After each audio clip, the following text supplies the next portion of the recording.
السلام علیکم ورحمۃ اللہ وبرکاتہ۔ ناظرین، انسان کی زندگی میں سب سے زیادہ خوشی کا دن وہ دن ہوتا ہے جس دن وہ دولہا بنتا ہے، اور شادی کا دن ہوتا ہے، ولیمہ کا دن ہوتا ہے۔ لیکن ایک ایسا واقعہ کہ جس دن دولہے کا ولیمہ تھا، ایک ہی رات بیوی کے ساتھ گزاری، دوسرے دن ولیمہ والے دن اس کی میت گھر پر پہنچتی ہے تو اس کے گھر والوں پر کیا گزرتی ہے۔ آئیے یہ واقعہ عبرتناک افسوسناک واقعہ سنتے ہیں مفتی طارق مسعود صاحب کی زبانی۔ جنازہ آیا دولہا کا، ولیمہ تھا، ایک رات زوجہ کے ساتھ گزاری، ولیمہ جس دن تھا ہارٹ اٹیک سے انتقال۔ کتنی افسوس کی بات ہے۔ تو کتنا یہ ہوتا ہے، اور یہ تو پھر بھی ایک رات گزاری۔ میں ایسے دولہا کو جانتا ہوں، ہمارے جاننے والے تھے، دولہا بیوٹی پارلر جا رہا تھا، جس دن نکاح تھا نا اس کا، بارات بیٹھی ہوئی ہے شادی میں، اور وہ بیوٹی پارلر جا رہا ہے بائک پہ اپنے دوست کے ساتھ، کسی کراچی میں، یہ پیٹرول پمپ کے قریب نا، یہ جو ناظم آباد پیٹرول پمپ نہیں ہے، یہاں کیا ہوا ہے کہ ایک بائک سلپ ہوئی ہے، پیچھے مزدہ والا سر کچل کے چلا گیا۔ کتنی افسوس کی بات کیا ہے۔ گزری ہوگی والدین پر، یار ہمارا بیٹا جس کی شادی ہو رہی ہے، دولہا بنا ہوا ہے، دلہن پہ کیا گزری ہوگی، وہ پچکا ہوا سر آ رہا ہے۔ تو یہ سب اللہ بچائے ہم سب کو عافیت میں رہا، اللہ سے عافیت مانگنی چاہیے، لیکن یہ سب دنیا میں ہو رہا ہے۔ بے شک، اس لیے دل لگانے کا کوئی آپشن ہے ہی نہیں ہمارے پاس۔ کام سارے کرو، دل نہ لگاؤ۔ اسلام آپ کو کام سے منع تھوڑی کرتا ہے۔ بھائی کیوں ٹینشن کیوں لے رہے ہو بھائی، ہو بھی سکتی ہے شادی، ہو سکتا ہے جس دن طے ہو اس سے پہلے انا للہ ہو جائے۔ ہمارے حضرت فرماتے تھے کہ جس دن میری شادی ہو، ہمارے حضرت کی، تو فرمایا کہ میں جب جوان آدمی کی شادی ہوتی ہے تو اس کو خوش ہونا تو چاہیے نا اس دن۔ آج کل کچھ لوگ ہو رہے ہیں، کچھ نہیں ہو رہے، وہ مجھے نہیں پتا، لیکن ہونا چاہیے ایکچولی اس کو اس دن بہت زیادہ۔ میں اس لیے کہہ رہا ہوں کہ خوش ہوتا ہے تو وہ کچھ لوگ کہیں گے ہم تو خوش نہیں تھے، تو وہ ان کا مسئلہ ہے۔ تو ویسے نارملی انسان کو خوش ہونا چاہیے۔ تو حضرت نے فرمایا کہ میری جب شادی ہوئی نا، اور جو نظر کی حفاظت کرنے والے لوگ ہیں، جو پاک دامن لوگ ہیں، ان کو نکاح میں لذت بھی اللہ نے زیادہ رکھی ہوتی ہے۔ تو حضرت فرماتے ہیں کہ میں جب گھر والوں کے پاس جانے لگا تو میں نے دل میں سوچا کہ اگر اس وقت موت کا فرشتہ آئے اور کہ چل بھئی آخرت کے لیے، تو تیرے دل پہ کیا گزرے گی؟ ہے بھائی، بے آدمی شک۔ اصولی طور پر شاید ہم جیسے نالائق ہوتے ہیں، ہم کہتے ہیں اللہ 3-4 دن تو مہلت دے دے۔ اتنے عرصے کے بعد پہلی دفعہ شادی ہو رہی ہے۔ طارق مسعود صاحب ہوتے تو چلو کوئی مسئلہ نہیں تھا، کئی دفعہ ہو چکی تھی پہلے بھی۔ ارادہ بھی ایک کا ہو، حضرت کا تو ایک ہی کا ارادہ تھا، ایک ہی کی انہوں نے، وہ تو دوسری کے، وہ تو کہتے تھے یہ جس نے کوئی غم نہ ہو، جیسے کہتے ہیں نا بکری پال لے۔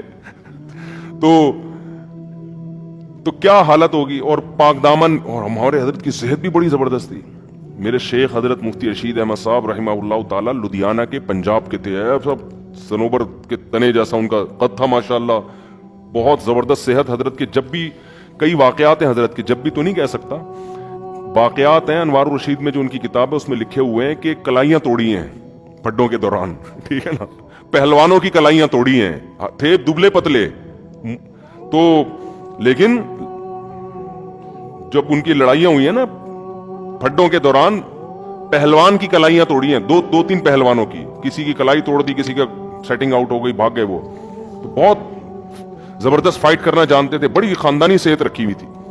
تو صحت مند آدمی وہ تو ظاہر ہے اور زیادہ اس کو نکاح میں رغبت ہوتی ہے۔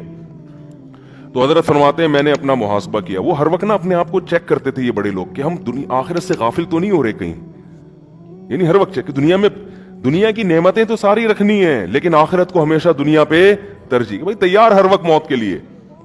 تو میں اور آپ ہوتے ہیں، ہم کہتے ہیں اللہ 6 مہینے کی مہلت دے دے، 10 مہینے کی مہلت دے دے، ہمارے تو آگے بھی بڑے پلان ہیں نا، یا اللہ ابھی تو میری شادی ہوئی ہے، ابھی تو میں مفتی صاحب کے بیان سننا میں نے شروع کیے ہیں، ابھی تو بیگم کا ذہن بنانا ہے دوسری کے لیے، پھر تیسری کے لیے، پھر چوتھی کے لیے، پھر جب 4 ہو جائیں گے پھر بچے ہوں گے، پھر بیٹیاں ہوں گی، پھر بیٹیاں بڑی ہوں گی، پھر بیٹیوں کی شادیاں ہوں گی، پھر بیٹے اسٹیبل ہو جائیں گے، پھر میں ان کے لیے پراپرٹی بنانے کی سوچوں گا، پھر میں ان کے لیے اتنے مکان بناؤں گا، پھر میں مکان بنا کے، پھر جب سب کو نام کر کے پراپرٹی تقسیم کر کے، پھر میں آخر میں حج پہ جاؤں گا، پھر میں حج سے آنے کے بعد قضائے عمری بھی میں نے کرنی ہے، 40 سال سے میں نے ایک نماز بھی نہیں پڑھی ہے، وہ قضائے عمری میری کمپلیٹ ہو جائے، اس کے کمپلیٹ ہونے کے بعد بھی سوچ رہا ہوتا ہے ابھی مرنا مناسب رہے گا کہ نہیں رہے گا، کچھ 2-3 کچھ چیزیں رہ تو نہیں گئی ہیں، ابھی بھی سوچ رہا ہوتا ہے کہ ابھی مناسب ہے کہ نہیں۔ تو بچے بھی ہو گئے، بچوں کی شادیاں بھی ہو گئیں، سارے کام دھندوں سے فارغ ہو کر پھر 4 مہینے بھی تبلیغ میں بہت عرصے سے سوچا، نیک لوگوں کی بات کر رہا ہوں، جو برے لوگ ہیں وہ تو کہتے ہیں سوال ہی پیدا نہیں ہوتا کہ میں دنیا سے جاؤں، یہ تو ہو ہی نہیں سکتا.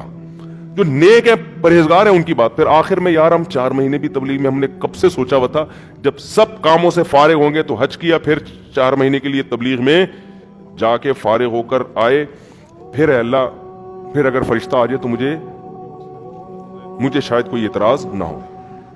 یہ بہت نیک آدمی کی بات کر رہا ہوں. تھوڑا سا بھی ہوگا کہہ کے پھر بھی نہیں، صحیح ہے نا، پھر بھی نہیں. تو ہم میں سے ہر شخص نے یہی پلان کیا ہوا ہے. 4 کا شاید نہیں کیا ہوا لیکن ایک میں ہی کہ بچے ہوں گے، پھر بیٹیوں کی شادی ہو جائیں گی، پھر حالانکہ بچے بھی ایک آدھ ہو رہے ہیں کہ کیا پلان کرنا ہے یار 2 بچوں کے لیے. تو نے چھوڑ دے ان کو یار، چھوڑ دے ان کو، خود ہی پل جائیں گے. پلان کرنے کے لیے بچے تو ہوں یار، مزہ تو آئے یار. 25-30 بچے ہیں، آدمی پلاننگ کر رہا ہے یار، یہ والا کوئی تبلیغ میں بھیج دو، اس کو انجینئر بنا دو، اس کو آرمی میں بھیج دو. مزہ بھی آتا ہے پلان کرتے ہوئے. آپ کہو گے اتنے وسائل کہاں سے آئیں گے، ہو جائیں گے، ٹھیک ہے نا، اللہ نے چاہا. تو پلان کرنے کا مزہ بھی جب آتا ہے جب آپ کے پاس ہول سیل کے حساب سے اولاد ہو. پھر آدمی سوچتا ہے اس کو رکشے پہ لگا دے، اس کو WR، ایک کنڈکٹر WR کا بھی گھر میں ہونا چاہیے. اس کو ڈاکٹر بناؤں گا، اس کو میں سائنٹسٹ بناؤں گا، اس کو میں فوج میں کمیشن آفیسر بھیجوں گا، اس کو میں تاجر بناؤں گا. پلان کرنے میں مزہ آتا ہے. ایک آدھ بچہ ہے، تو نے جو بننا ہے نا بن کے بتا دینا مجھے کیا بن، خود ہی اطلاع دے دینا. وہ پلان نہیں ہوتا. ناظرین، اس بیان کے بارے میں آپ کی کیا رائے ہے؟ کمنٹ میں اپنی رائے کا اظہار ضرور کرنا. اور اللہ تعالیٰ سے دعا، اللہ تعالیٰ ہمیں بھی دنیا کی محبت سے نکال کر اپنی محبت عطا فرما دے اور آخرت کی تیاری کرنے کی توفیق عطا فرمائے. بیان اگر آپ کو اچھا لگا تو اس بیان کو لازمی دوسروں تک شیئر کیجیے اور ہمارے YouTube چینل حافظ خرم کو ضرور سبسکرائب کیجیے تاکہ اسی طرح آنے والی ویڈیو آپ کو مل سکیں. جزاک اللہ خیرہ.